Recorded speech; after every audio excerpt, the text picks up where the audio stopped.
Guys, welcome back to another episode. I have been trying to get up and running a new app and software for recording the podcast so that I can have just episodes going out that doesn't always have to be me on the face, that you guys can just listen, because I love just sometimes sitting down, being in my zone, recording. But today's episode is all going to be about the life that you want requires the fear that you're running from. And you know I speak about fear a lot, but this episode is going to be about the uncomfortable truth that the life that you want sits on the other side of the fear that you keep avoiding. We all have it. We've all experienced it in some way. Maybe you're going through it right now, but it explores how fear isn't the stop sign, but often a signal pointing to alignment and expansion or even growth, right?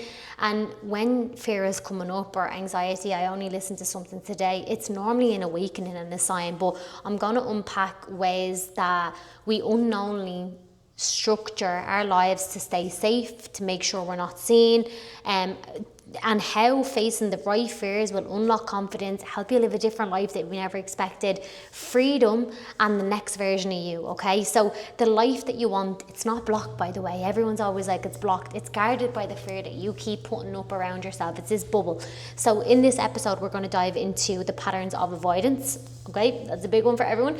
The comfort zones and the ways that our fear shapes our decisions and what we do daily or what we think we're meant to do as well. So from career risk to vulnerability to visibility, change, how we explore that, and how these things that scare you are keeping you where you are, and they're often the things that will move your life forward when we can tap into them, okay? I have decided that I was picking this episode because fear isn't something to overcome, but it's something to understand, and you can kind of work your way through. And a lot of people don't fail because they're incapable. They stay stuck because they avoid what feels uncomfortable, or they can't let go of what they're doing and make time for something new because of different commitments, excuses, again, the fear. But this isn't, this episode is about recognizing fear as a direction and not danger, okay? So what it can look like. And again, I would always say for episodes like this, I love getting you guys interacted. So maybe writing these down, and maybe one of these feels like it's you. There's 5 that I want to go through. So number 1 is staying in situations that feel fine but not fulfilling. Relationships, friendships, jobs, talking yourself out of opportunities before you even try. Why would I do that? I don't need that. And the stress that, oh my God, the thought about getting up there and da-da-da-da. 3, delaying decisions that require courage or change. My key word for this year is courage. Change is amazing. Change is inevitable. Why not move with it in a positive way? So many people don't want to leave things behind. That's what change will require, by the way. Choosing comfort, predictability, or control over growth. Number 4. And number 5 is convincing yourself that now isn't the right time, when it's actually the fear speaking. It's always the right time. Anyone that's ever making decisions on coaching or mentorship or even signing up or listening to something or putting themselves out there online, it's normally just fear speaking, okay? So the root fear, it's normally fear of failure. It's what we all know. What if I try and it doesn't work and I'm a failure and I've left my job? Inevitable, could happen, but realistically probably won't, because you'll make it work. Fear of judgment. A lot of people don't like to be seen. What will people think? Family, friends, the closest people that may have the sharpest kind of opinions. If you had maybe done a degree and you're going a totally different route and you're not going to use it. The fear of loss, which is also not just losing a thing, it could be your identity, which is a very, very scary place to be, by the way. Relationships or stability. So how your brain is wired, and it's wired to keep us safe, by the way, not fulfilled, and that's what creates resistance when you try to grow. So that's why you feel that ooh, don't really like this. So what fear is really showing you is fear often highlights what matters most to you, the things that trigger you that are usually aligned with your next level. Avoidance that keeps your world small, while courage is expanding, it's calling you. Maybe you eliminate fear, but you build capacity to move with it. You don't just eliminate it, it's going to be there. Discomfort is often a sign as well that you're stepping into something meaningful, and this is where a lot of people will also have a little bit of that oh my God, it feels a little bit messy, it feels a little bit uncertain, I don't really know how I feel about this. These are all feelings, by the way, and emotions that we're going to feel when we're doing something new. All right, it's going to be a mix of excitement but also anxiety. And again, when you're on that bridge of something new or stepping into something new, you're always going to be pulled back and forward on, like, go over the bridge, go over, oh my God, no, I don't know about that, and it doesn't feel good, and maybe now is the right time, wrong time. But you need to realize that, like, these small moments and these moments of doubt or feeling is just like stepping you into a totally new horizon that's waiting for you on the other side. And the only way growth can become visible or actually happen is if you act. You know how many times I put into captions, action.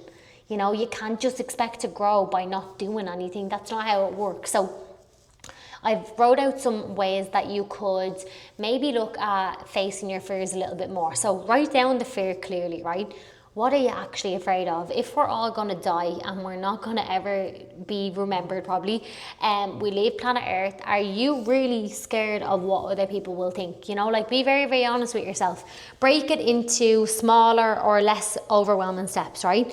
Who are you afraid of? Who are the people? What are you afraid of? Is it money? Is it, like, whatever it is? But we want to shift our mindset from avoid the discomfort to follow the expansion, right? That's how my mind is so open. I'm always open to change. I want to grow. I want to discover more about myself. I want to have deep conversations with partners, with friendships. Like, I want to be able to have that feeling of, you know what, like, this is a really hard conversation right now. I honestly don't want to do it, but if this is going to expand me, help me grow, why would I not do it, you know? And something for a long time, being very honest, I used to hate hard conversations. I used to hate upsetting other people. I always kind of done things to keep people, like, safe, keep myself safe. I didn't want to, like, have any conflict, but you have to know, like, it's not conflict if you're looking at it as a way that you're going to expand. So acting before you feel fully ready is courage literally built in motion, okay?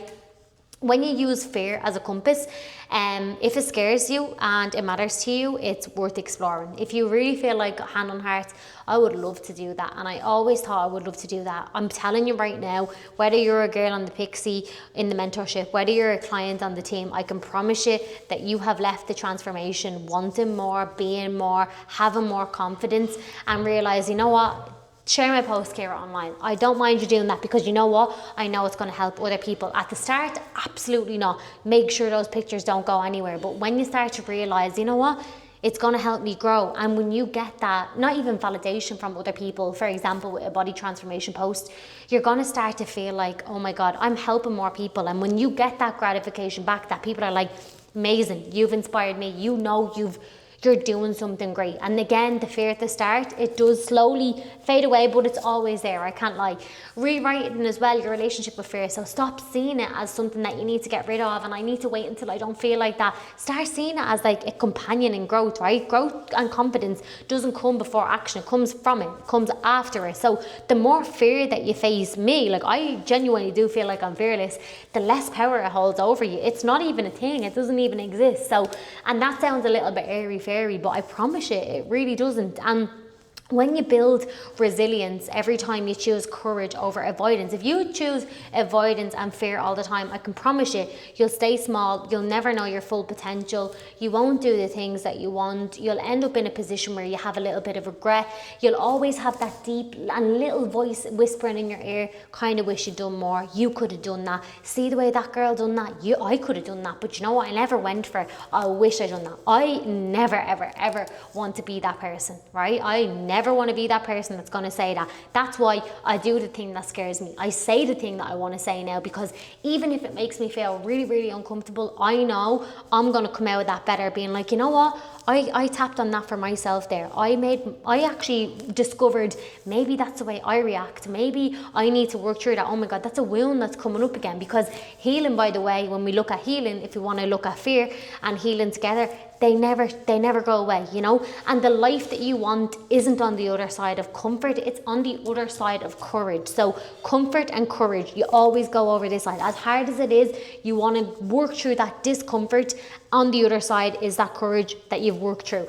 So avoiding as well fear might feel safe right now. It might feel like that's not what I need. There's a lot going on, blah, blah, blah. I promise you it will lead to a lot of what ifs, and it will lead to a lot of regret. So please don't use this podcast as an inspiration. Use it as fuel to maybe spark up an idea for yourself. Reach out to me, Ciara, I listened to your podcast, I'd love help with this, or how did you overcome that? I'm always there with a voice note to get back. You know, that's the whole point of an online virtual world. We can communicate with each other, we can get ideas, you can inspire other people. But ask yourself right now, on a short and sweet episode like this, what am I avoiding and that could change my life if I faced it? There has to be something that you are avoiding that if you faced it, your life will change. And the version of you that you're becoming, by the way, has to meet the fear sometimes. At one stage, not even sometimes. You cannot run from it forever. And if you do, you'll constantly end up at the back over there. You'll never see what the other side of the flowers looks like, ever. So if this episode has resonated and it has been short, sweet, it's to the point, it's helping you really I like to get to it. I like to make sure that for an episode like this, come on, I want to shake it and wake you up, because it's possible. You can do what you want. It doesn't even have to be with entrepreneurship or business. It can be anything. And take it as a sign.